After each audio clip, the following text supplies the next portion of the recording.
Johnnycast.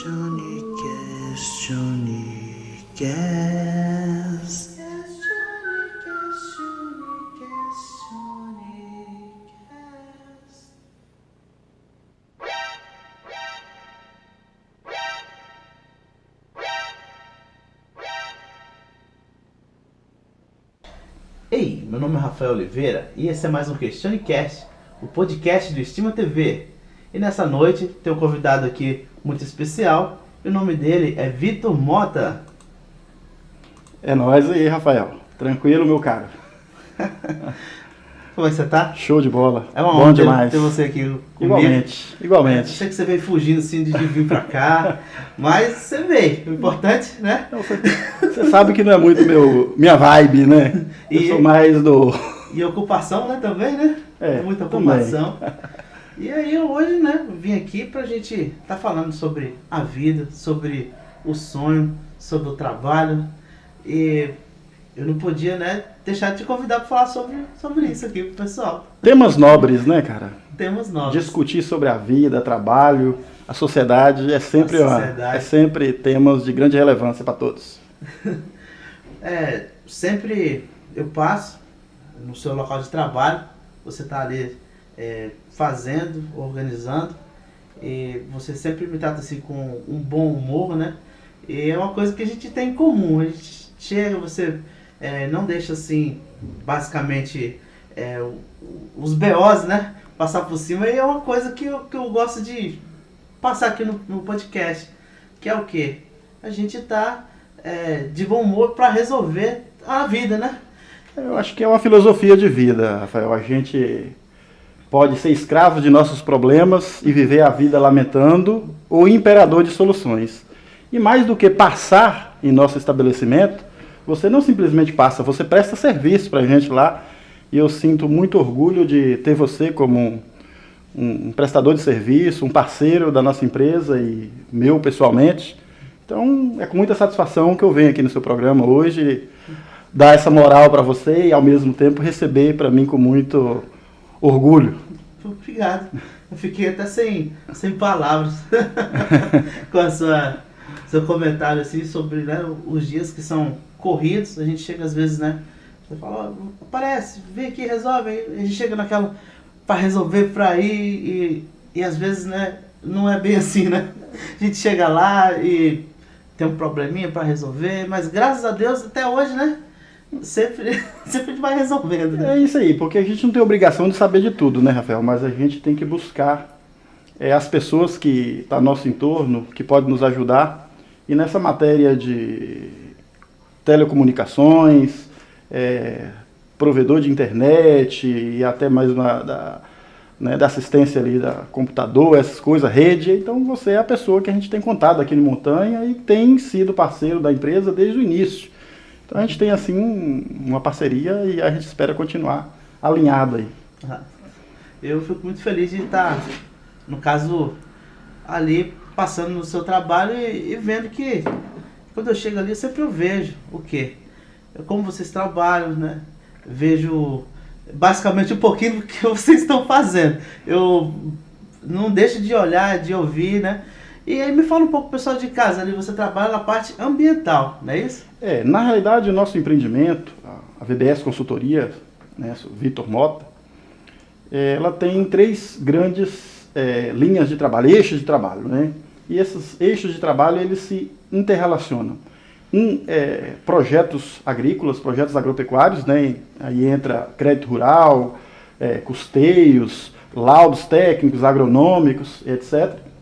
O outro é a parte ambiental, que está totalmente relacionado com a agro, né? Hoje não dá para pensar atividade produtiva agropecuária sem as questões ambientais tão pujantes aí na sociedade.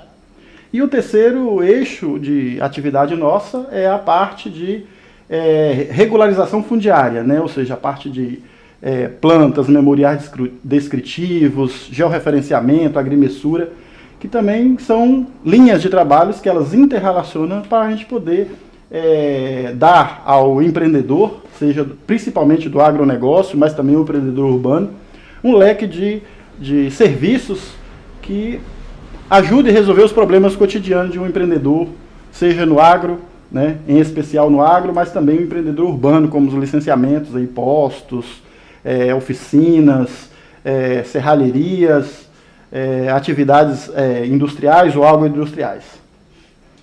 No caso, sempre eu estou assistindo ali TV, no caso, quando eu assistia TV, eu sempre vejo aquela frase, agro é pop, agro é... E o que nos dias de hoje, né, isso representa pra gente? O Brasil é um país que já nasceu agro, né? O Brasil é agroexportador, né? Primeiro foi agroextrativista, né, com o ciclo do pau-brasil, né? Depois foi agro, de certa forma, com a mineração, né? O ciclo do ouro. Depois foi agro com o ciclo da cana, foi agro com o ciclo do café. E hoje, se você pega todos os indicadores econômicos, balança comercial, PIB, você vê a participação do agro nos diversos setores, né? Então, hoje, se a gente pega o setor de serviços, o setor industrial, comparativo ao agronegócio, ele não tem o mesmo ritmo de crescimento. Então, o agro ele é um segmento que, historicamente, né, vem crescendo, né, e cada vez mais tem um papel importante. Eu acho que toda e qualquer atividade, seja ela urbana, né, sobretudo nessa região nossa, que é uma região agrícola por essência, por natureza, nós não temos grandes complexos industriais, e as indústrias que nós temos nessa região são indústrias ligadas ao setor agropecuário, ou seja, são agroindústrias, que nós falamos de laticínios, de usinas sucroalcooleira, imunização de madeira, frigoríficos. Você está vendo que são atividades industriais que fazem parte da cadeia produtiva do agronegócio. No caso aqui no podcast nosso, sempre tem um questionamento. Do nada, a gente não convida nada, chega aqui e faço questionamento. Eu gosto dessa informalidade. Eu vou fazer um aqui do nada. Por exemplo, vamos supor que alguém tem um capital e ele não tem experiência alguma com o agronegócio. Você acredita que é preciso ter só um faro ou precisa ter ali basicamente quase o conhecimento de uma vida inteira para aplicar nesse tipo de negócio? O agro, assim como qualquer outra atividade empreendedora, ela demanda de conhecimento. Então, se a pessoa tem um tino empreendedor, ou seja, um espírito empreendedor, não necessariamente ele tem que entender, no primeiro momento, das atividades agropecuárias, de modo geral, do agro. Mas ele tem que sim cercar de pessoas que entendam, e ele tem sim que ser um bom gestor daquela atividade que ele está se propondo a fazer. Então, não é simplesmente o que você faz no agro que vai te dar sucesso, mas sim como que você faz. E como que você faz depende das assessorias, das pessoas que você se cerca, né? E o agro é uma atividade econômica que se modernizou muito, né? Então, nós não podemos pensar a atividade agropecuária de forma bucólica ou de forma atrasada. Hoje, se você pegar aí, a maior convergência tecnológica que nós temos hoje está no agronegócio. Hoje nós estamos falando aí de mecanização avançada, teleguiada, sistemas de agricultura de precisão, seja aplicados na irrigação, na fertilização, na mecanização, né? Então nós estamos trabalhando aí com VANTs, os voos aéreos não tripulados, popularmente chamados de drones, para pulverização aérea, para mapeamento, para todas essas coisas. Então assim, a gente tem que pensar que o agro hoje é uma atividade extremamente tecnológica, né? Pós-moderna, e que tem, sim, um extremo potencial, né, de avanço, cada vez mais. Olha, pessoal, quem quiser entrar aí na área do agro, né? A área é, assim, imensa. Não é fácil, mas, como você disse, uma boa assessoria, ela basicamente encaminha, né? Exato, e isso aí é o mais importante hoje em qualquer atividade. Por exemplo, se eu preciso hoje de informatizar, trazendo para a sua área, ou melhorar um sistema de rede, né, de servidor, então eu tenho que me cercar dos melhores profissionais que entendem aquela área. É uma área que eu admito, já falei várias vezes para você, que eu sou analfabeto, mas eu procuro me cercar de pessoas que entendem daquela área. E eu acho que do mesmo jeito é um empreendedor, eu acredito que seja da mesma forma um empreendedor em qualquer área que ele for desenvolver. Por exemplo, eu vou fazer até um merchan aqui, né? Do nada também. Por exemplo, tem uma pessoa que comprou uma terra recentemente e ele quer fazer algumas melhorias, quer cavar, fazer represa, mas ele também não sabe como financiar. Qual o melhor local para ele procurar essas informações? Não o melhor local, exatamente, eu vou ser tendencioso se eu falar isso, mas eu vou te dar uma linha, o que a pessoa precisa fazer. Se ele comprou uma terra, a primeira coisa que tem que preocupar é para organizar a documentação desse imóvel, ou seja, regularizar esse imóvel em conformidade com toda a legislação vigente. Então, para regularizar o imóvel, ele vai precisar de todas as peças técnicas de topografia, de agrimensura, para fazer plantas, memoriais descritivos, certificação, georreferenciamento, cadastro ambiental rural, para ele escriturar o imóvel, registrar o imóvel. Uma vez registrado o imóvel, ele vai precisar de outros documentos, como o Instituto Nacional de Colonização e Reforma Agrária, o INCRA, né? Vai precisar viabilizar a documentação dele junto à Receita, né? Ou seja, o ITR, né? E uma vez feita a documentação do imóvel, vinculada ao proprietário, aí ele está apto à concessão de crédito.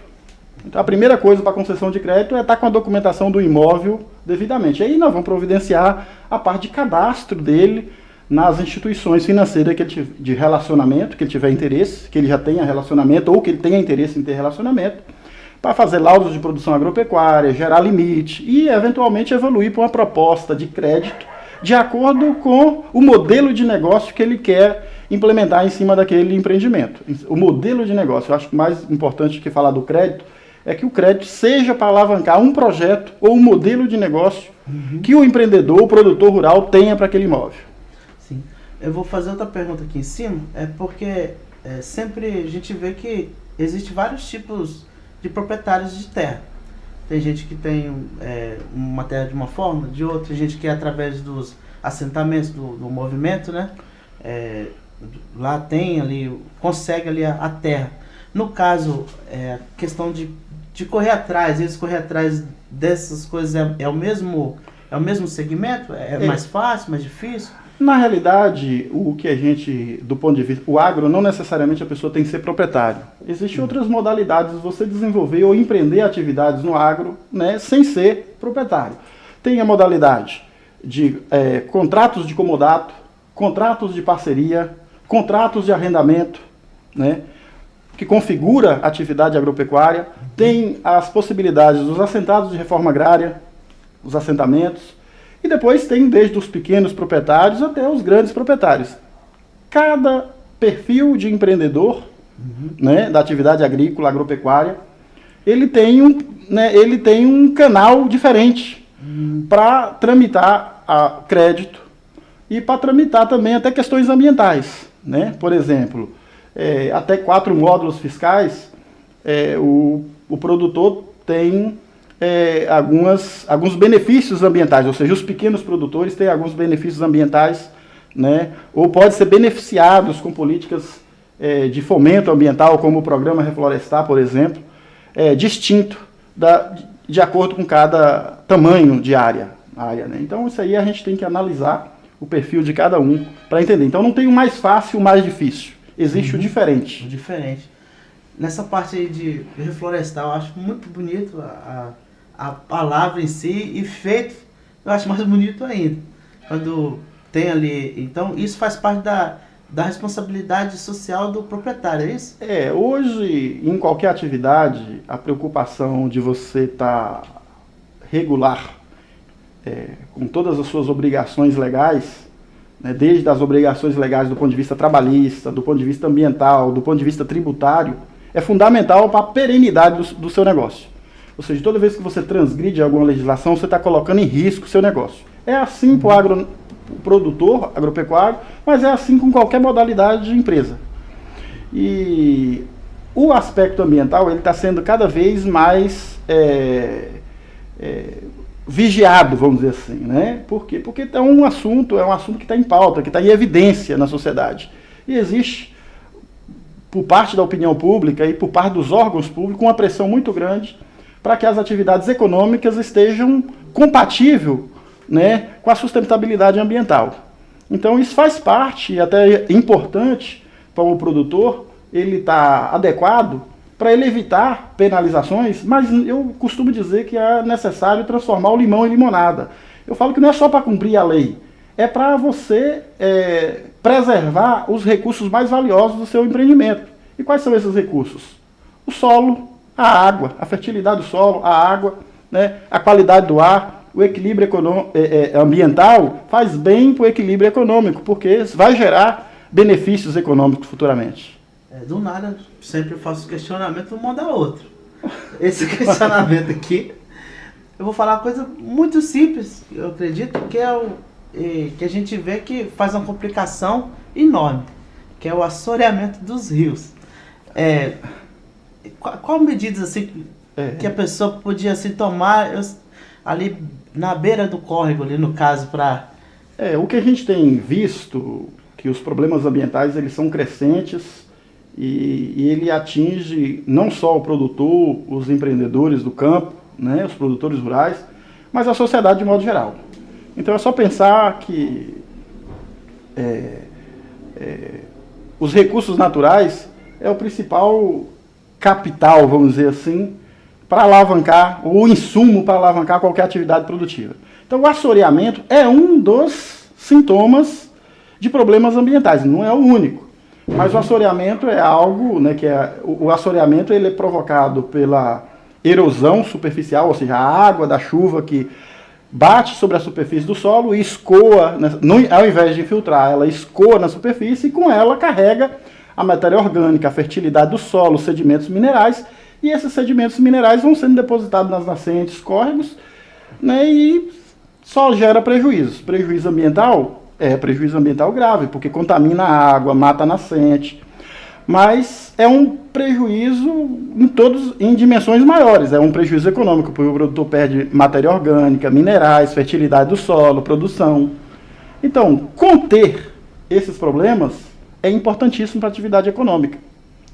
E conter como? Aí eu digo sempre, tem medidas vegetativas, né? Ou seja, que vai desde o planejamento adequado do uso do solo, né? A incorporação de vegetações específicas nas áreas mais vulneráveis, ou as áreas de interesse ambiental. Geralmente essas áreas são as áreas íngremes, de maior declividade, onde a água atinge maior velocidade, então o risco de transporte desse sedimento é muito maior. E depois também tem medidas mecânicas, né, que eu digo que são medidas cirúrgicas, né, que vai desde caixa seca, barraginhas, ou até construção de grandes barragens para você reservar água, né, essa água que escoa a superfície, por os períodos de estiagem.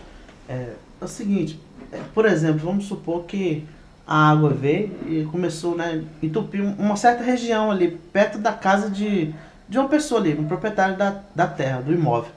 Aí, por exemplo, veio, foi a água, foi aterrando o rio, basicamente. Aí, ficou quase morto ali, um exemplo, né? Uhum. Tudo ficou só aquela... existe projeto, vocês fazem algum projeto assim, para recuperar só aquela área? Como é que funciona? Eu pessoalmente, a política que a gente incorpora é de ver mais amplo. Acho assim que não dá para pensar em apenas uma questão isolada, né? É claro que é possível medidas pontuais para você atenuar problemas locais. Mas a gente pensa sempre, quando se fala de água, na bacia hidrográfica ou na microbacia, ou seja, a região hidrográfica onde se produz aqueles escoamentos. É como dizer assim, é procurar cortar o mal pela raiz, ao invés de você atacar um problema pontual.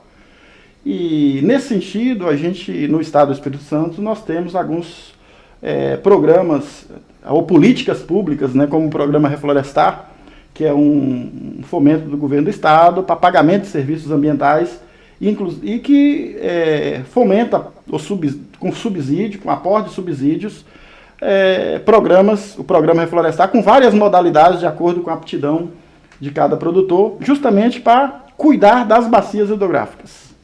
No caso, ele cuidando daquela bacia, no caso ele está limpando ali os afluentes, né? Exatamente. Exatamente, você está cuidando... Os braços maiores, né? Exatamente. É uma coisa muito bonita que eu vejo na TV, na internet, é sobre aquíferos. Você, assim, aqui tem, de certa forma, hoje na palma da mão, né? um mapa, né? Sempre nos programas e tudo, onde tem mais água, onde tem menos. Como funciona essa parte tecnológica que vê isso assim? O aquífero é o nosso maior estoque de água, ou seja, eu costumo dizer, eu não falei no início, mas aqui você está me apresentando quase como empreendedor, como consultor, mas minha atividade principal sempre foi a docência. Eu sou professor há 23 anos e eu costumo falar com meus alunos que existe muito mais água debaixo de nossos pés do que ao alcance dos nossos olhos, quando eu estou falando água doce, né?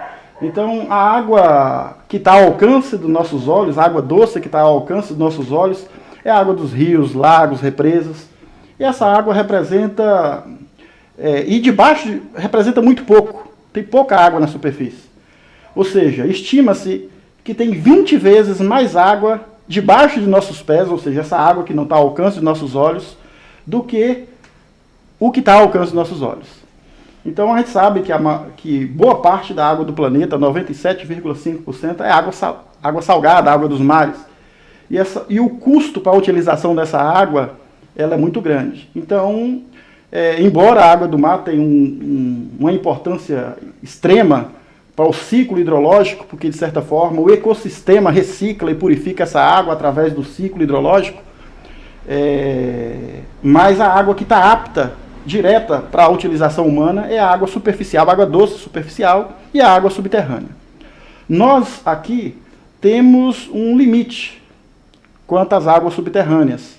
Por quê? Porque os aquíferos estão divididos em aquífero raso ou aquífero livre, né, que é a água que popularmente fala do lençol freático, e os aquíferos confinados ou os aquíferos profundos, que são aquíferos confinados. Por quê? Justamente porque esses aquíferos eles estão entre camadas de rocha, né? Então eles estão confinados entre camadas de rocha. E essa água confinada nossa, nessa região aqui que nós estamos, ela está muito profunda ou muito escassa, porque o extrato geológico dessa região é rocha metamórfica, ou seja, uma rocha muito próxima da rocha original, a rocha vulcânica. E essa rocha é muito sólida e a camada muito espessa, e raramente se encontra fissuras ou fendas. Então os aquíferos que a gente tem aqui, geralmente profundos, são fissuras ou fendas na rocha. São chamados aquíferos fissurais. Então é por isso que a gente tem pessoas que infelizmente perfuram poços artesianos e não conseguem uma vazão suficiente, porque não encontrou fendas ou fissuras, né, para abastecer. Diferente de outras regiões, principalmente indo mais ao litoral, ao leste, que a gente começa a ter uma variação do aquífero, que pega mais aquíferos sedimentares, que tem rocha sedimentar, que é uma rocha mais fragmentada, é uma rocha mais porosa, e essa rocha acumula maior quantidade de água. Ela é mais fácil de ser perfurada. É mais fácil para ser perfurada e tende a ter maior riqueza do aquífero. E esse aquífero raso que a gente tem, o lençol freático, a gente tem um sério problema com a recarga do aquífero, né? Porque para essa água chegar no lençol freático, ela precisa infiltrar. E como nossos solos estão extremamente degradados, às vezes compactados, às vezes sem vegetação nas áreas vulneráveis, a água, ao invés de infiltrar para recarregar os aquíferos, ela termina escoando na superfície, gerando aquele problema que você terminou de mencionar, que é a erosão, que é o assoreamento e todos os problemas ambientais que vêm com ele. É uma coisa interessante que você falou, que tem muita água debaixo do solo, mais que a gente imagina, a gente não pode nem imaginar, né? Isso aí. E vamos supor, ali, naquelas áreas, por exemplo, tipo o Nordeste, aquela área ali bem seca, no caso, mesmo assim existe água ali numa tal profundidade, não é isso? O Nordeste tem aquíferos riquíssimos em água subterrânea. Inclusive, é uma região que o maior estoque de água daquela região é justamente subterrânea, com exceção das grandes bacias como o São Francisco, etc., né? Pois é, eu achei muito interessante isso, porque a gente vê locais tem seca, tem locais desertos, aí a gente fala, mas tem tanta água debaixo do solo, mas aí também tem o quê? O custo, né? Para estar extraindo, para estar levando, né, para a pessoa. O custo e também os problemas que a gente tem de políticas públicas, né, para viabilizar a exploração sustentável e adequada desses recursos.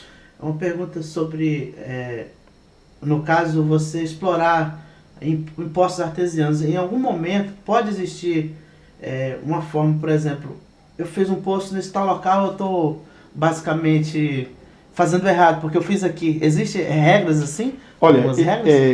Existe toda e qualquer infraestrutura dessa natureza, a gente tem que pensar que são infraestruturas de engenharia e que elas precisam ser devidamente projetadas, né? E para projetar a gente tem que ver todas as questões técnicas e as questões legais, as questões ambientais envolvidas.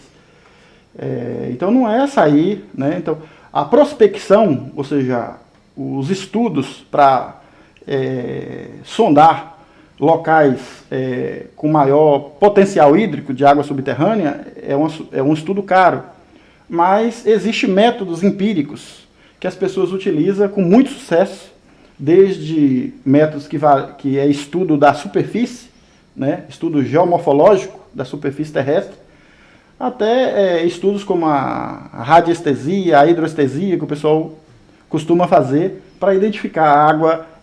É empírico, mas é comprovado, né, pela experiência, para encontrar locais prováveis de água. Um método empírico que eu sei, que eu conheço bem, tem um chamado cacimba. As pessoas iam e cavavam um pequeno buraco no solo e ali conseguia a água. A gente vai vendo ali nos livros, na internet, que a região assim, mais próxima que a gente está assim, costuma ser, de certa forma, poluída. Porque existem fossas em tais locais, existe muito degradação também, né? Impurezas. Esse é um risco da água rasa, ou água dos aquíferos, chama aquíferos livres, o lençol freático, né? Que ele está mais susceptível, a água desses aquíferos, ele está mais susceptível às alterações ambientais, as mudanças do ambiente provocadas pelo homem. Então, se você tem uma nascente, ou faz uma cisterna, uma cacimba, um poço próximo de um local de fossa, ou local que foi de despejo de algum efluente, ou próximo de algum despejo de resíduo, como próximo a lixões, etc., é bem provável que essa carga residuária vai alcançar o aquífero, o lençol freático, e que você tenha ali água com uma carga de contaminação. Essa parte do lençol que está mais próximo aqui, ela pode estar, se ela for poluída, ela pode começar a poluir mais para baixo? Ela pode sim, só que o solo, eu costumo dizer que ele é autodepurativo, é um filtro natural. Tipo processo de decantação. Exatamente. Né? Então a água subterrânea ela está mais protegida quanto mais profunda ela tiver das modificações ambientais. Então a água mais exposta é a água superficial. Então, por exemplo, se a gente for ver a água do rio, daquela represa ali, ela está muito mais exposta do que a água que está debaixo da terra. Porque qualquer alteração ambiental no entorno daquela represa ou daquele rio vai repercutir diretamente na qualidade daquela água. Mas a água debaixo do solo, para aquela alteração ambiental chegar até essa água, ela já vai começar a passar pelo filtro natural, né, que é o próprio solo, o tecido geológico, e esse tecido geológico já vai produzir ali uma purificação. Vou fazer um questionamento que pode ser um pouco bobo aqui, mas eu vou fazer. O petróleo, ele é encontrado no solo também. Aí vamos supor, e ali a água também fica ali embaixo, né? Tem bastante água por baixo. E também tem muito, de certa forma, petróleo. Tem formas de... a pessoa às vezes vai extrair, no caso. Pode ser que na hora da extração saia misturado? Olha, eu confesso para você, Rafael, que eu não tenho muita propriedade técnica para falar da exploração do petróleo. Mas os locais que eu tenho conhecimento de exploração de água subterrânea, né,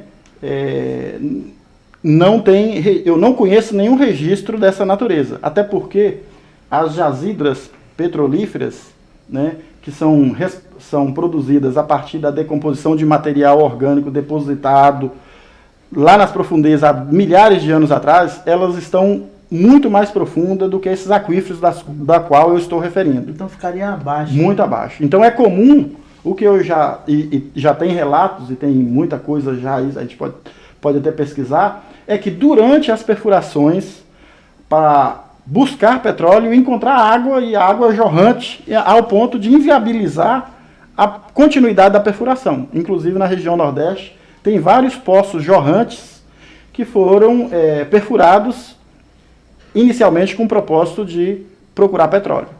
Eu acho bonito. Mas assim, deixo bem claro para você e para todos que eu não tenho propriedade técnica para falar de exploração de petróleo.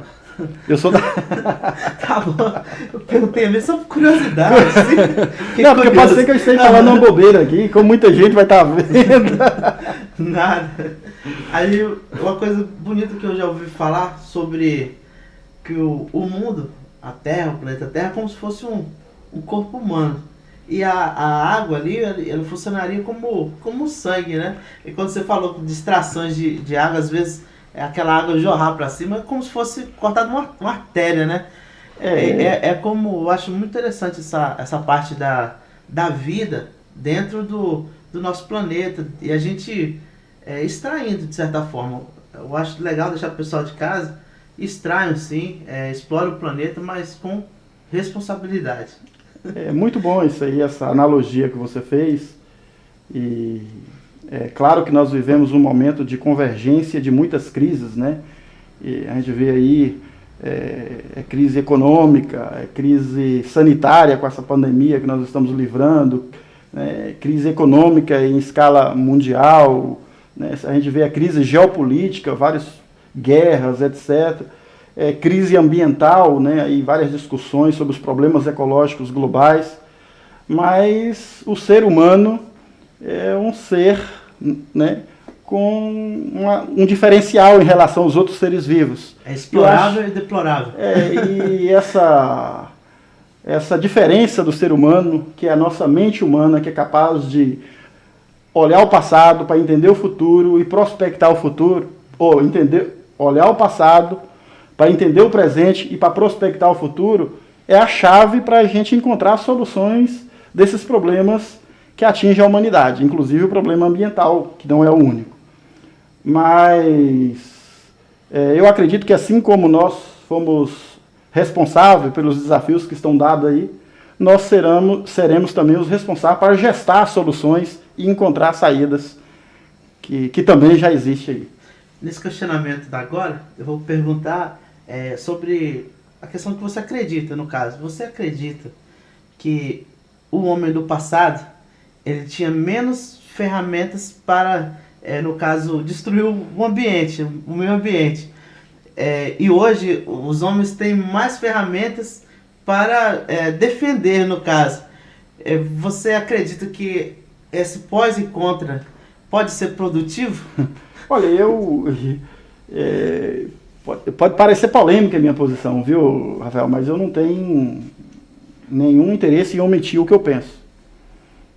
Eu acredito que a humanidade atingiu um grau de desenvolvimento das forças produtivas, ou seja, nossa capacidade humana de modificar o meio ambiente ou a natureza, ela nunca foi tão grande quanto é hoje. É tanto que alguns geólogos costumam dizer que nós vivemos a era do planeta avariado, o antropoceno.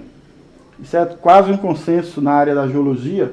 Por quê? Porque o maior responsável pela alteração do gel ou da terra, né, é hoje o ser humano.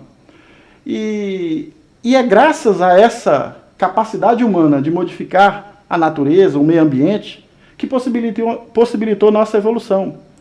Então, a história da humanidade é uma história de luta contra a natureza e para dominar a natureza.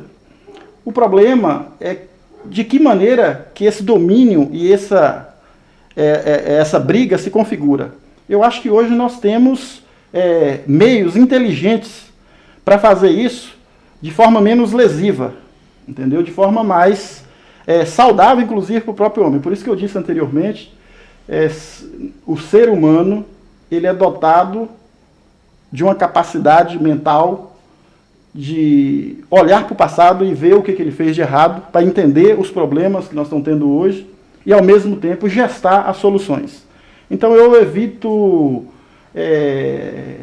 romantizar o passado ou predicar algo como se fosse uma volta ao passado. Eu acho que a perspectiva nossa é daqui para frente e é de ser amanhã melhor do que fomos hoje. Sem utopias. Sem utopias. Sem utopias de volta ao passado. De volta ao passado. Até então, nossa conversa falamos de água, falamos de assoreamento dos rios, falamos de formas, né, de estar ali, como chegar no terreno para produzir, o proprietário ir atrás de certa forma, ir atrás do papel, né, aonde assim, exatamente, a gente ainda pode falar assim melhor, né, depois, né, sobre, a gente pode ser mais específico, né, e falar alguma coisa depois. Mas agora eu vou perguntar, né, até aqui estamos, né, esse é o questionamento, e para chegar até aqui, todo mundo tem uma história. Basicamente, você já não nasceu professor, eu acredito. Conta aí até agora, como foi a sua vida até esse momento, como foi né? Fica à vontade, viu? Estamos em casa, a câmera é nossa. Muito bem, Rafael. Eu acho que quem conhece Vitor Mota hoje, talvez não consegue imaginar um pouco a minha história, né? Ou seja, como eu tornei professor, uma pessoa que tem uma função na educação, um empreendedor que presta serviço de consultoria, mas essa pergunta é muito interessante, porque no passado remoto, ou seja, a história as pessoas quando nasciam, ela já estava mais ou menos determinada a sua história. Então, se você nascesse de uma família de nobre, com certeza você seria um nobre. Se você nascesse de uma família que fosse desprovida de algumas condições econômicas e sociais, com certeza você jamais chegaria a alcançar um certo status na sociedade ou alguma relevância, né, de nobreza, vamos dizer assim. O que eu quero dizer com isso? No passado, ou num passado remoto, o sobrenome, a família, a origem estava muito mais relacionada com aspectos econômicos, né, das famílias. Hoje a gente tem um cenário que nós podemos evoluir, né, e um elemento extremamente importante dessa evolução, né, são as escolhas que a gente vai fazendo durante a vida. E a minha infância, eu sou de família humilde, pequenos proprietários, camponeses, naturais do município, ou seja, de Montanha, foram colonos aqui do município de Montanha, e eu fui estimulado para estudar. Então, o grande vetor do que eu considero desenvolvimento, e aí o que eu considero desenvolvimento está muito mais relacionado para algo que me despertou uma ambição, que é a ambição pelo conhecimento, não necessariamente a ambição por dinheiro, como a maioria das pessoas, ou socialmente aceito, as pessoas têm uma ambição econômica. Eu procurei ter a ambição pelo conhecimento. Então eu fui estimulado pela minha família para estudar mesmo sem muitas condições, né? Então foi andando de bicicleta, foi andando a pé, né, que eu consegui, em uma época onde poucas pessoas de classe humilde teria acesso à faculdade, fazer uma faculdade, terminar o curso técnico, fazer uma faculdade, né? Depois eu sentindo o compromisso de retribuir esse elemento, né, que eu considero evolução, que é a evolução vencendo a ignorância. Eu acho que é a evolução humana vencendo a ignorância através do conhecimento. E essa retribuição foi através da docência. Então, desde 2000 que eu desenvolvo atividades de docência, eu já lecionei aí para cursos técnicos, ensino fundamental, ensino médio, e desde 2011 que eu também trabalho com educação superior, né, contribuindo na formação de engenheiros ambientais, engenheiros civis, administradores, né, são as áreas que eu já lecionei no ensino superior, na área de pós-graduação, né, pós-graduação nas áreas de sustentabilidade, educação, gestão ambiental, ou até na área de educação. Eu fui professor convidado na Universidade Federal de Minas Gerais, em um curso de pós-graduação na área de educação, e desenvolvo. A educação me levou para a consultoria, a educação me levou para né, a atividade empreendedora, e hoje eu tenho um escritório, né, a VBS Consultoria, e que presta serviço nesses 3 sentidos, assim, no sentido do projetos agropecuários, ambientais e regularização fundiária.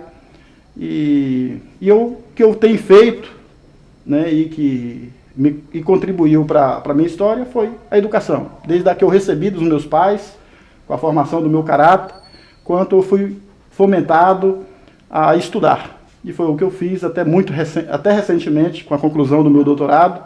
Eu concluí o doutorado em 2019, minha tese foi publicada em março de 2020, e nós estamos aí prestando serviço, tanto na área, contribuindo no que a gente pode na educação, e principalmente, agora até em função da demanda, na atividade de consultoria agropecuária e ambiental. Vou fazer uma pergunta aqui, do nada de novo. Surpresa aqui, Surpresa. Se vira nos 30. Se vira nos 30. A tese é algo que a gente defende, né? Eu não sei se você pode falar, mas você pode dizer o que você defendeu nessa tese agora, a última? Não, eu trabalhei com recursos, justamente com água. Eu trabalhei com bacias hidrográficas.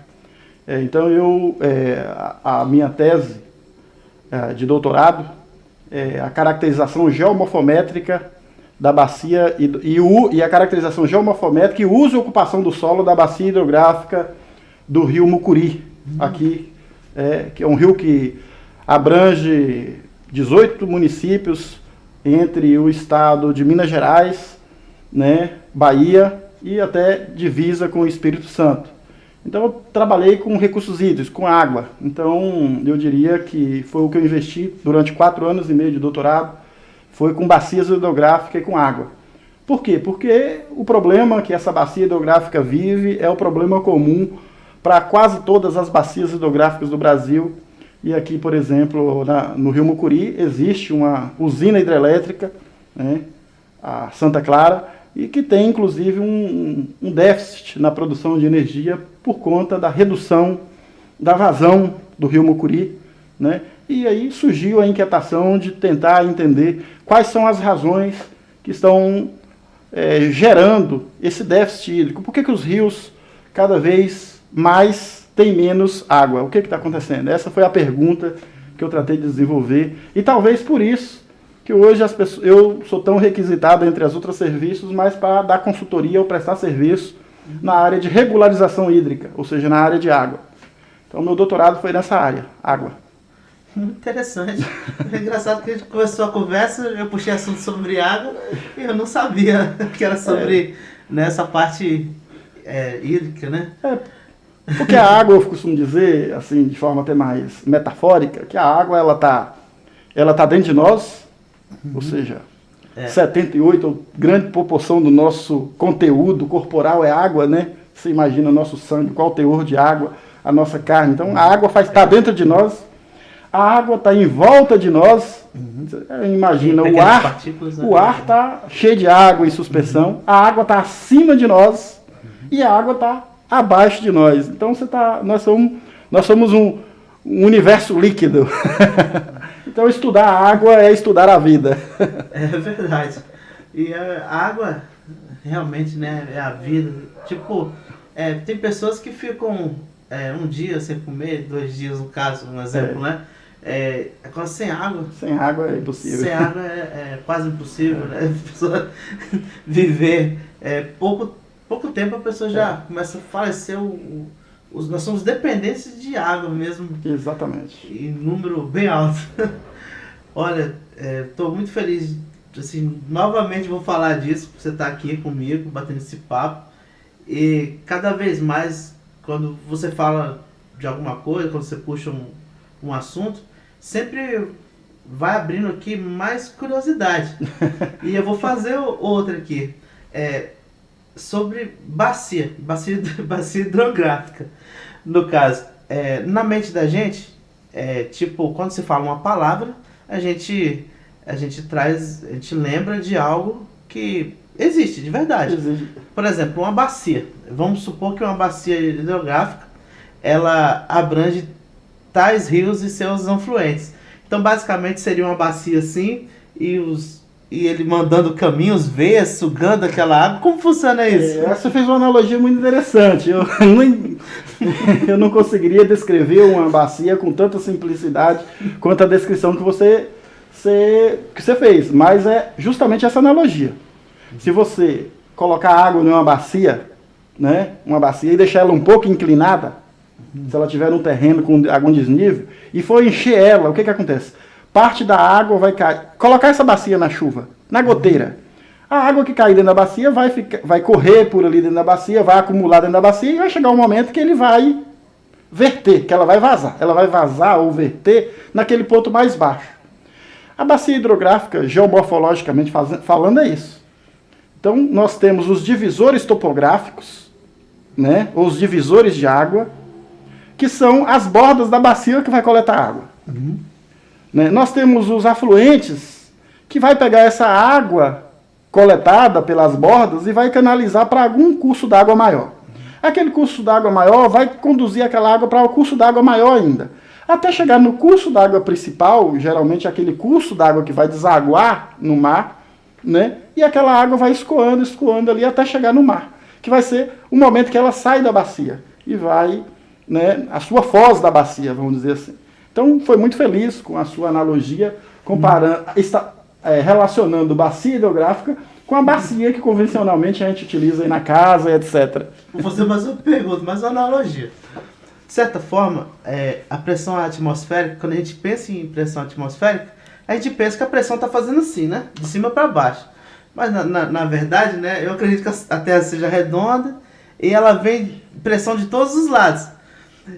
No caso ali, a água, para ela escoar ali, ela tem influência na pressão atmosférica? O ciclo hidrológico, de certa forma, ele é movido por duas fontes de energia. Uma é a rotação da Terra e outra a gravidade. Né? Então, a gravidade é uma lei que ninguém conseguiu revogar ainda, que é de onde tem maior potencial de energia gravitacional, a água sempre vai fluir dos pontos mais altos para o ponto mais baixo. Né? Então, com certeza tem relação, né? E essa energia gravitacional é um dos elementos motriz do sistema hidrológico e do movimento dessa água dentro da bacia. Agora eu vou pedir licença para me fazer uma piadinha. Você passa uma piadinha aqui, né? Mas Sem eu problema. vou falar antes da hora. Você falou que a lei gravitacional ela é irrevogável. Mas existe uma maneira, uma coisa para você revogar essa lei, sabe? Não disse que é irrevogável, porque não conseguiram revogar ainda. Olha, diz, né, que se você pegar um gato e jogar ele para cima, ele sempre vai cair em pé, né? Se você pegar um pão com manteiga e jogar ele para cima, sempre ele vai cair a parte da manteiga para baixo. Talvez a lei de Murphy atuando, né? Aí beleza. Aí dessa maneira tem como a gente revogar essa lei atmosférica. Você pega o gato, amarra o pão virado com a manteiga para cima e amarra nas costas do gato. Gostei você da joga. Vai confundir um pouco, né? Então, o gato nunca vai cair, entendeu? E o pão nunca vai... Você quer você quer burlar aí duas leis, do instinto do gato e da lei de Murphy. Lei de Murphy. Mas a lei de Murphy não falha, né? Vai dar errado a minha ideia. Vai dar errado. Pois é. No caso, né, a gente cresce, né, tendo, assim, basicamente aquela obrigação de ir para a escola. Né? No caso, eu falo por mim e por a maioria dos jovens. E no caso, com o tempo, a gente, quando está lá na escola, a gente é atraído por coisas que mais aproximam a gente. por exemplo, eu gostava muito de experimentos, coisas de experimentos ali, alguma coisa, eu gostava de física. No caso, quando você ia para a escola desde o início, o que mais te chamava a atenção? Rapaz, eu confesso que confesso que o que sempre me chamou mais a atenção foi a possibilidade de convivência com os colegas. Vou falar a verdade, ninguém gosta de estudar matemática, português, raras exceções. Estudar é trabalho, gasta esforço. Às vezes você gosta de algumas coisas pontuais, como aulas práticas, experimento.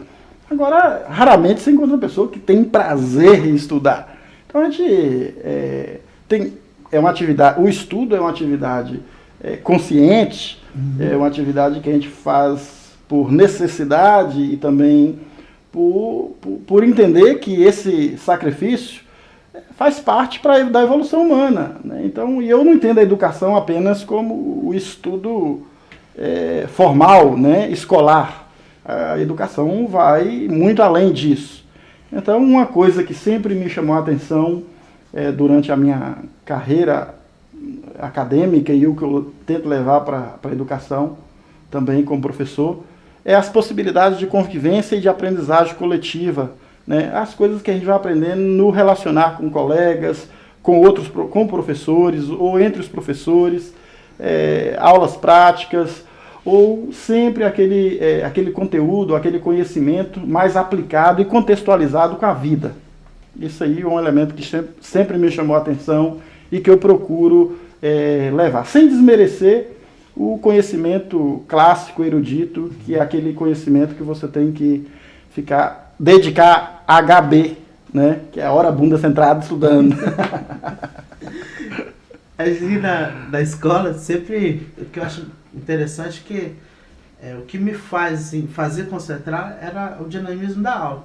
Porque eu acho que muita gente aí ia para a escola e decorava, aprendia e tal. Tem gente que tem mais dificuldade de decorar as coisas.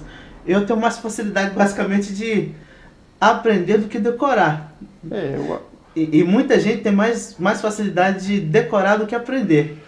O conhecimento, de fato, é o que fica depois que tudo que você decorou é esquecido. Então, se você esqueceu, ele não converteu em conhecimento. Então, o conhecimento é muito mais amplo do que a informação, né? Ele exige, né, inevitavelmente, não necessariamente uma aplicabilidade, mas uma possibilidade de aplicação ou de utilização. E isso está no cotidiano. Eu costumo dizer que nós nunca existiu na história da civilização humana tanto acesso à informação e tanto acesso à informação e possibilidades de conhecimento. Por que eu falo tanto acesso à informação e possibilidade de conhecimento? Porque simplesmente com um smartphone você tem praticamente o mundo em suas mãos de informação. Mas não necessariamente eu converto as possibilidades de informação que eu tenho aqui na palma da minha mão em conhecimento com possibilidade de utilização, de aplicação e etc. O conhecimento vai muito além do conjunto de informações ou dessas teorias que a gente decora, ou obrigado a decorar na escola, ou pelo menos por um período decorar para aprovar e depois ele é esquecido. Uma época eu participei ali por um tempo da faculdade, aí a gente tinha que ir para a biblioteca, né?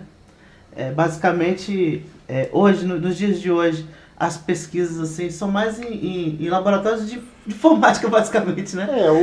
Eu acredito ser uma evolução. Os livros, é importantíssimo, a leitura, a biblioteca física, você ter algo palpável para poder ler, registrar, claro, não tenha dúvida. De fonte, né? Fonte, não tenha dúvida, mas nós não podemos negar que o advento da tecnologia da informação, da informática, ela colocou esse universo das teorias, do conhecimento, muito mais acessível.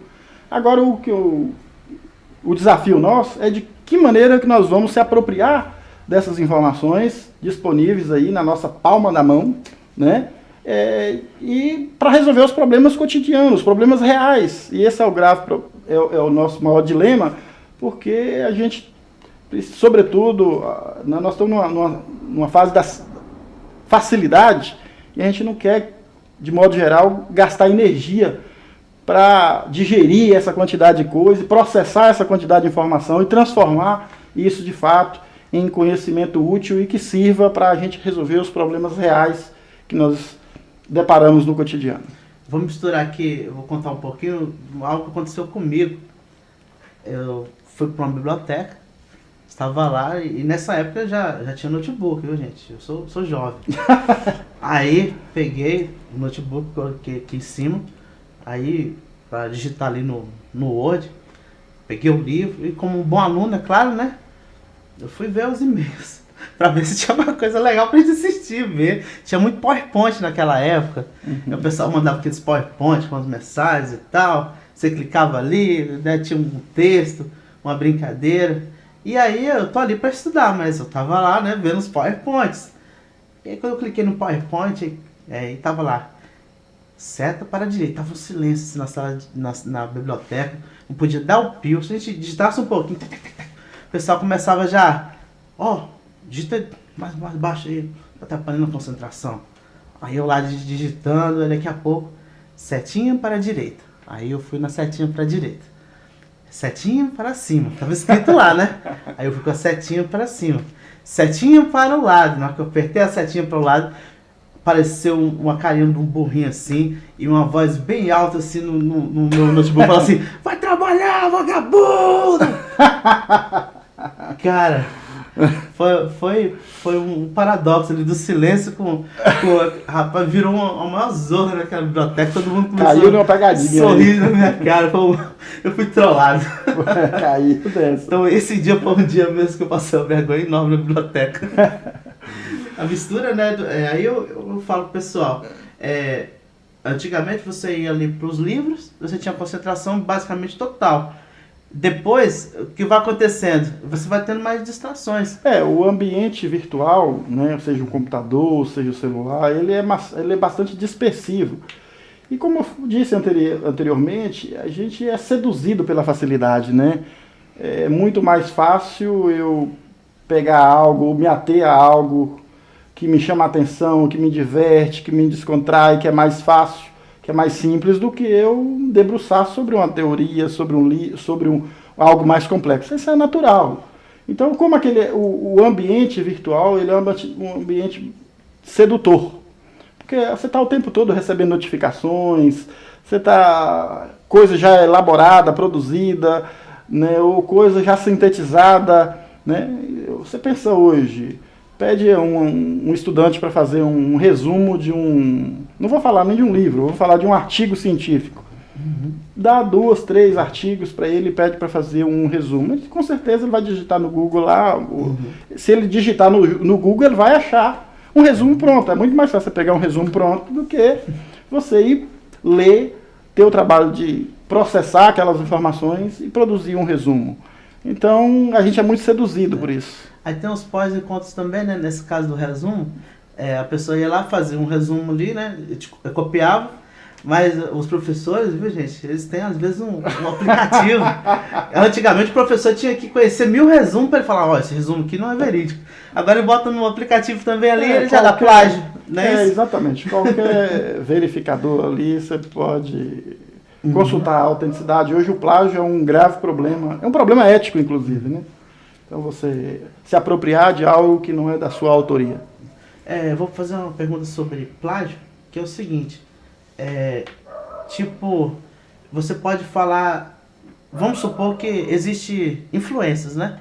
Influências e, por exemplo, você inspira num método de escrita de um tal autor ali. Aí, basicamente, você tem influência. Você pode citar coisas como da própria tipo a propriedade que ele cita, mas falar a mesma coisa especificamente não. É isso? Tem uma regra? Não, tem as normas da ABNT para você referenciar qualquer literatura que você encontre. Tem regras, você pode parafrasear, você pode fazer uma citação direta, uma citação indireta. Então, hoje não é proibido você usar a teoria de outro ou usar a elaboração de outros, mas você tem que referenciar, dar crédito, né? E acho que o mais importante é de que maneira que você usa essas teorias ou aquilo que você está usando para lastrear seu estudo, e que maneira que aquilo contribui e que sirva para você avançar no que você está propondo naquele estudo. Então não há nada de errado nisso, e a gente utiliza isso tanto na atividade de docência, na atividade de pesquisa e também na atividade de consultoria, né? Então a gente recorre a clássicos em função da natureza do tema que está sendo exigido naquele momento. Então, agora vamos começar ali, tocar num assunto que eu puxei no início da nossa conversa, que foi sobre empreendedorismo. Falei errado, faltou um Z's aí, né? Um Z's. Tranquilo, dá para entender. Os empreendedores me perdoem. Mas é o seguinte, em nada hoje em dia está escasso de ter um empreendedor. Então, por exemplo, você ali na sua empresa trouxe desde do corpo de docência até hoje métodos, né, que te auxiliam até hoje no ramo, né? Me fala um pouco sobre quais seus planos aí como empreendedor. Eu costumo dizer o seguinte, Rafael, que empreender, ou está relacionado à capacidade de projetar, é algo inerente ao ser humano. Acho que todos nós, todo ser humano, ele é naturalmente um empreendedor. Por quê? Porque todo mundo tem um projeto de vida, ele aspira, ele deseja, ele tem os sonhos, ele luta por algo, ele constrói, ele tem esse anseio. É típico, é natural, é característico. Então a capacidade de projetar é inerente do ser humano. Agora, a minha atividade empreendedora, né, então boa parte do tempo eu dediquei à docência, mas a atividade empreendedora formal, né, ela começou em 2014, quando a própria docência me levou para a consultoria. É tanto assim que eu tinha vários ex-alunos, regressos, né, que trabalhavam como consultores ambientais, agropecuários, e eu era frequentemente convidado por esses ex-alunos para prestar algum tipo de consultoria, né?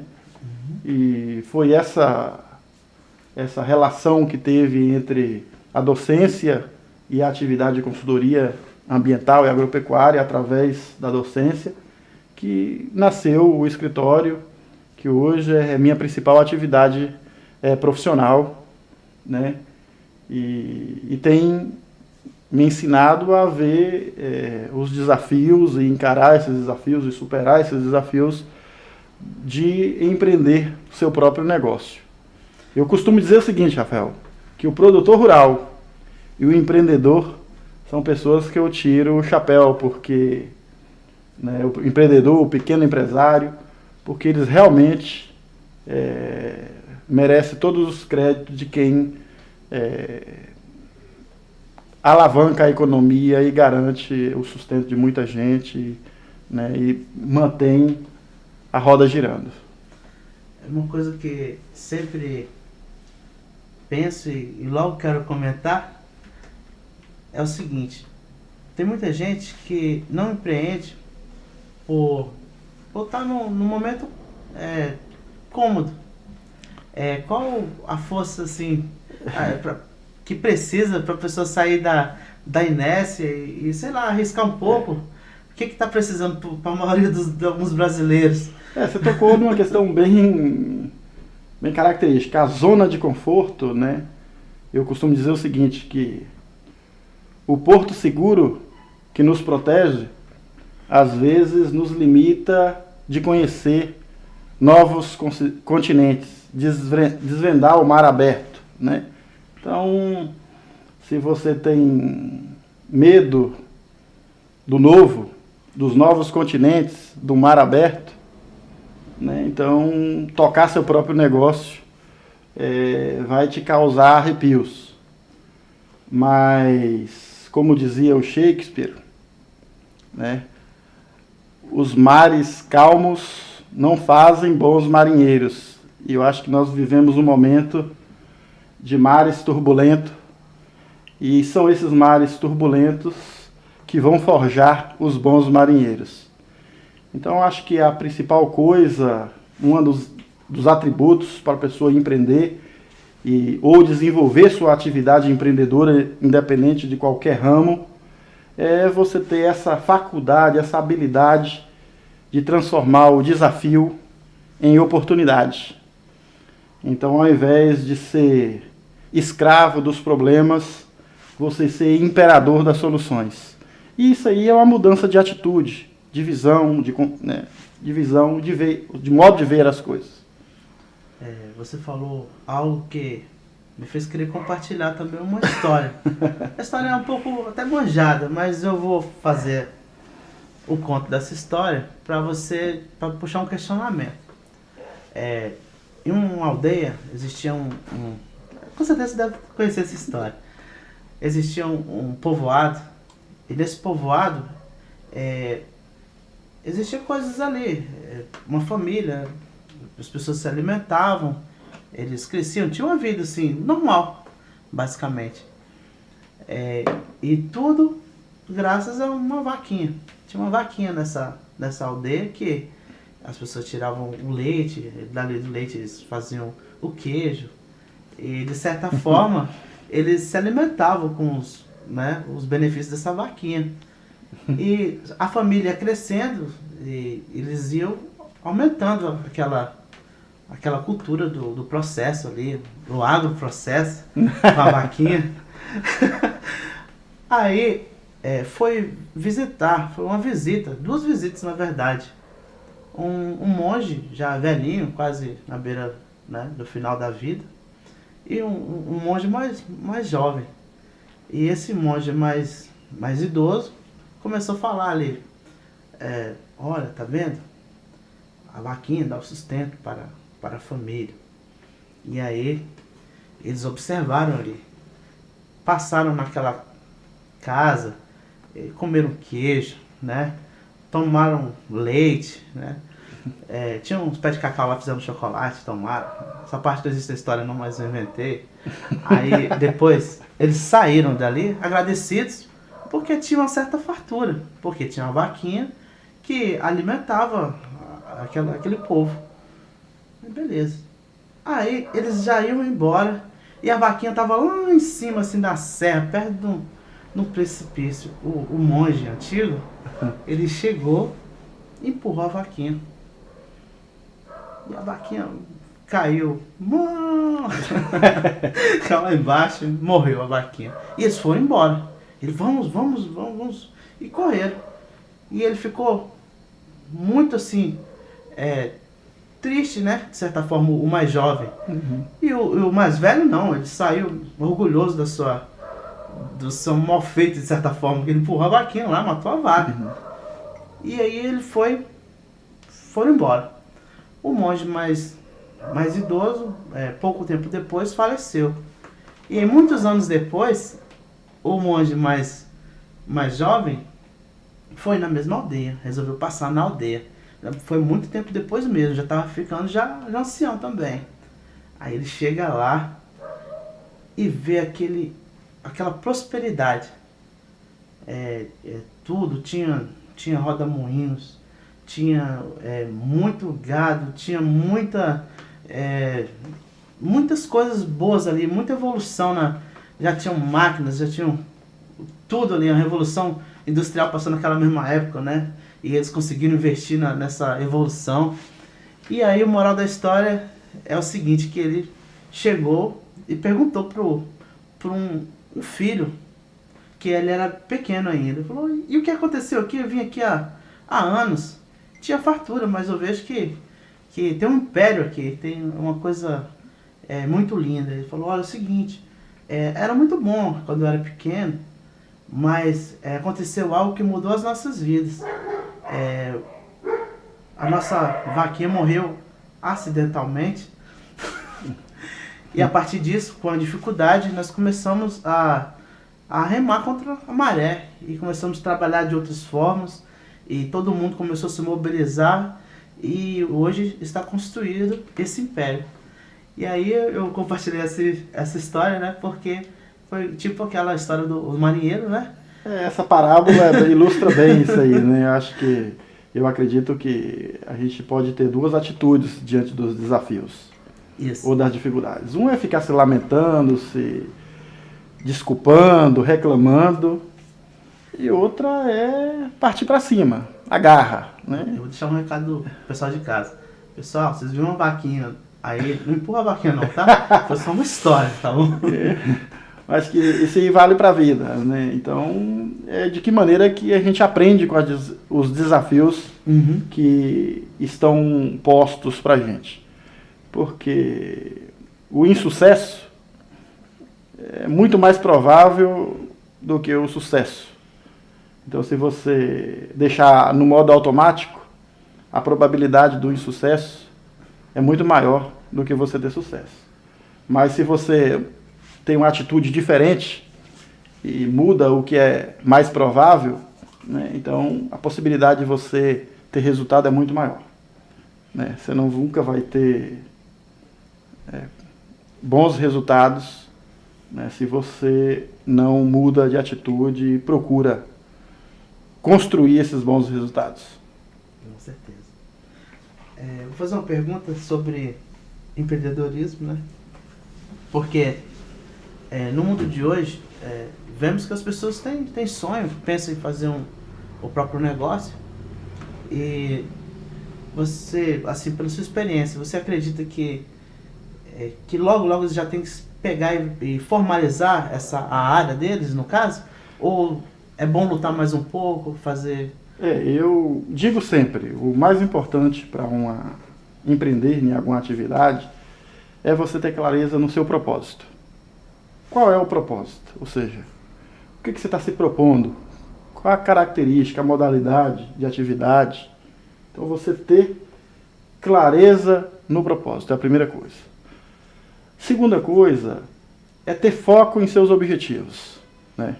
O propósito é algo bem mais amplo, né? Então você ter foco nos objetivos. Não adianta a gente querer abraçar o mundo e ter objetivos demasiado abrangentes ou, né, e não ter perna para dar conta. Então você foca nos objetivos. Outra coisa é você ter consciência que vai aparecer pedras no caminho e que você tem que pegar essas pedras do caminho e colocar em seu favor. Ou seja, pegar as pedras que você encontrar no caminho para ajudar a edificar o seu empreendimento.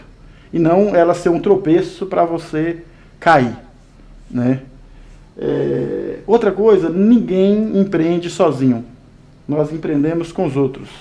Então, achar que a atividade empreendedora é uma atividade individual, não é. É uma atividade coletiva. Então, quem são os seus pontos de apoio? Quem são as pessoas que você pode contar, que pode te orientar, que pode ser seu parceiro, né? Então, é com quem você pode contar. Então, procure isso, procure orientação, porque a atividade empresarial, a atividade empreendedora, ela é bastante ampla. Você tem aspectos que naturalmente você não vai dominar, tem aspectos técnicos que exigem especialistas, tem aspectos administrativos, legais, contábeis, né? Então você precisa estar cercado de pessoas e profissionais que sejam seu apoio para ajudar você navegar, né, nesse universo, nesse mar conturbado, né? E depois a gente ter claro, nós não somos super-homens, né? Nós temos habilidades únicas, algumas habilidades, mas tem habilidades que a gente também não tem. Mas quais são as habilidades que são únicas, que são próprias, que me tornam um diferencial, né? Que você tem que explorar essas habilidades únicas, ou essas habilidades que tornam você um diferencial, para alavancar seu negócio, para dar um salto na sua atividade profissional. Então, assim, você tem que ter consciência em que você é bom, em que você é mais ou menos, e em que você é ruim. Você não vai oferecer nada que você é ruim, porque senão você já começou queimando o seu negócio. E no caso, uma coisa importante é ver também ali o meio onde você vai exercer, né?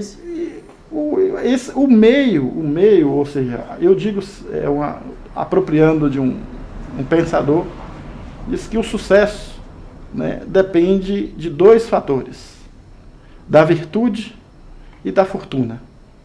A virtude depende da pessoa, das suas habilidades, competências. A fortuna a qual se refere esse filósofo refere-se ao momento, ao lugar, às circunstâncias externas, ou seja, o contexto. Então você tem que... uma boa atividade vai sempre surgir de um momento, de um contexto favorável, um ambiente favorável e de alguém, individualmente ou coletivamente, que viu aquela oportunidade naquele momento e estava no lugar certo e no momento certo.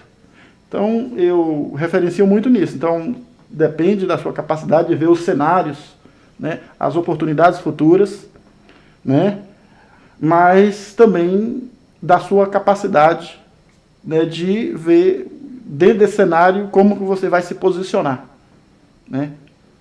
Dentro desse cenário, minha capacidade, minha condição de posicionar é assim.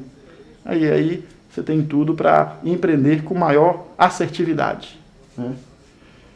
Outro ponto que eu digo que é importantíssimo, que não basta você saber suas habilidades únicas, ou o que você é bom, qual é o seu portfólio, quais são os produtos que você vai ofertar, mas você também tem que saber vender ou entregar esses produtos ou esses serviços, né? E aí, para entregar esses produtos, esses serviços, gerando satisfação para o cliente, porque uma vez o cliente satisfeito, ele vai gerar um movimento positivo, né? Um efeito multiplicador e vai fazer a roda girar e vai gerar uma bola de neve positiva em seu favor. Uma pergunta sobre cartão postal, vou fazer aqui. Cartão postal de um empreendimento, para você, se fosse escolher algo para ser o cartão postal, o que seria? Olha, eu não tenho dúvida. O cartão postal de um empreendimento é a forma de relacionamento. A forma que você relaciona, né, com o seu cliente. A forma que você relaciona com a sua equipe, né, e essa forma de relacionamento ela tem que inspirar nas pessoas que procuram pelo seu serviço ou que requisitam seu serviço confiança, tem que deixar o cliente satisfeito, né, confortável, né, e o mais importante é isso, porque o cliente satisfeito, né, o cliente confortável, né, o cliente que confia em seu serviço, e ele, de certa forma, ele vai requisitar novos serviços, ele vai indicar o serviço ou o produto que você vende para outras pessoas. Então, eu não tenho dúvida que o cartão postal de qualquer empreendedor é a forma de relacionamento. E eu não prezo aqui também, Rafael, por um relacionamento artificial. Eu acho que não é uma coisa, um sorriso entre os dentes, não. Eu acho que é uma forma de relacionamento humana, sincera, falar não quando tiver que falar não, um relacionamento genuíno. Uma coisa que eu observei já em um escrito por aí, em algumas paredes do empreendedorismo, estava lá escrito, aqui você negocia direto com o dono, né? É uma frase tipo essa. Aí, né, eu vou fazer um questionamento em cima, né? Porque às vezes a empresa, ela tem, não é só o dono que tem ali, ele tem toda uma equipe. É legal a pessoa já chegar lá, uma ideia, né? E antes de chegar no dono, um exemplo, né? De todo mundo ali ser basicamente dono, ou seria necessário de, sei lá, só ter confiança se o dono estiver ali? Não, eu acredito, né? Eu vou dizer uma coisa que eu procuro levar para a minha atividade. Eu penso, estou convencido disso, que o empreendimento ele tem uma estrutura organizativa. Tem cargos, funções, tarefas, e não necessariamente o dono é a pessoa mais indicada para uma atividade específica. Agora, se são questões macro e ao dono compete a função direcional da empresa, ou questões que se trata de políticas, relacionamento, que está numa esfera mais ampla, que tem maior amplitude organizacional, obviamente que é mais oportuno o cliente ser conduzido ao diretor, ao proprietário da empresa, ou a pessoa que ocupa aquele cargo. Mas eu defendo uma empresa com uma estrutura organizativa descentralizada, onde que a equipe tem funções e tarefas, e que o relacionamento com as pessoas, elas devem se dar em função do cargo que a pessoa ocupa dentro do empreendimento. Então é comum, às vezes, eu receber, mas a gente tem que saber lidar também, porque tem pessoas que referenciam um modelo de gestão ainda bastante tradicional, patriarcal, e que para ele é muito importante a figura do empreendedor, do dono, do diretor, e que às vezes vai tratar questões muito pontuais ou operacionais com a pessoa que menos sabe, talvez, né? Porque dentro de uma empresa, não estou falando por mim, estou falando de empresas. Por exemplo, se eu chegar numa grande empresa e querer tratar sobre um serviço específico, talvez o diretor-presidente daquela empresa nem saiba sobre aquilo. Porque dentro da estrutura organizativa dele não compete ele saber daquilo. Então eu procuro fazer isso, mas ao mesmo tempo saber que tem clientes que têm a figura de quem está em uma função e tarefa mais direcional tem maior importância. Mas aí, quando acontece isso comigo, o que eu faço? Eu vou atender o cliente, vou tratar das questões mais gerais, mas nas questões mais específicas, ou as questões mais técnicas, operacionais, que se refere a algum colaborador, ele vai estar junto, até para eu dividir essa responsabilidade do atendimento. Eu vou retratar aqui que eu falei sobre a frase. Eu usei a frase, não que a frase esteja errada, viu, gente? Eu fiz esse propósito aqui porque eu vejo ali que o potencial da frase ali era só mesmo para a pessoa se sentir à vontade, né? Não. Mas eu resolvi porque existe frases como essa, tipo essa, o olho do dono que engorda o boi, coisas assim, não, entendeu? É inegável isso aí, é inegável. Não é as pessoas que ocupam uma função mais direcional em qualquer empreendimento, ele tem uma função específica, uma função clara de direcionar o empreendimento e de estar justamente de olho. Mas não necessariamente compete a ele atividades específicas, ou atividades operacionais, ou atividades técnicas que na organograma da empresa está sob responsabilidade de outras pessoas. O mais importante aqui é destacar que a função do líder, a função é agregar, é integrar as pessoas e fazer o empreendimento funcionar de maneira orgânica, orgânica, de tal maneira que cada um sinta também dono daquela parte que cuida e dono do todo. Seja responsável, né? Exatamente. É muito interessante também, quem trabalha em certa função, passar uma confiança como se ele fosse ali, resolver já geral, né? Porque às vezes a gente vê que tem algumas pessoas em algumas empresas que a gente chega e a pessoa dá mal bom dia pra gente, né? Nos locais, a gente chega lá e fala, a pessoa não relaciona, não fala, e ele passa, de certa forma, um ambiente, uma cultura organizacional fechada. Aí não consegue às vezes resolver, não por incompetência, mas por não depender daquela pessoa. Aí aquela pessoa vai começar, quem é o gerente disso aqui, sabe? Tem coisas assim desse tipo. Eu parto do princípio, Rafael, que o maior patrimônio de qualquer empresa são as pessoas. E as pessoas, elas os colaboradores, a equipe que configura ali, e os clientes. Então, a cada cliente que consome um determinado produto de uma determinada empresa, ele passa a ser como se fosse uma joia rara daquela empresa, ou incorporar esse patrimônio daquela empresa. Então, acho que o mais importante seja a equipe de colaboradores zelar por esse patrimônio, né? E aí cada um dentro da equipe tem que zelar, vendo desde a sua função, né, até o todo, né, e quem é a pessoa que tem a função mais direcional. Eu costumo analisar cada empresa que eu vou e cada local que a gente oferece serviço, trabalho, que as pessoas ali são como familiares, né? É porque a gente passa basicamente a maior parte do tempo em relação com as pessoas que trabalham junto, não é isso? Eu sou extremamente grato no meu estabelecimento, porque eu tenho consolidado uma equipe com um clima bem familiar, bem agradável, e uma equipe bastante estável, multidisciplinar. Então nós somos 7 profissionais de diversas áreas que trabalhamos e acredito bastante alinhado com esse propósito de trabalho em equipe, de multidisciplinaridade, de organização de funções e tarefas e descentralização, mas ao mesmo tempo nós temos que reconhecer que tem situações e situações e que o que é mais importante é você gerar a qualidade do serviço e a satisfação do cliente. Nesse momento, não posso deixar, né, de citar coisas como o sonho.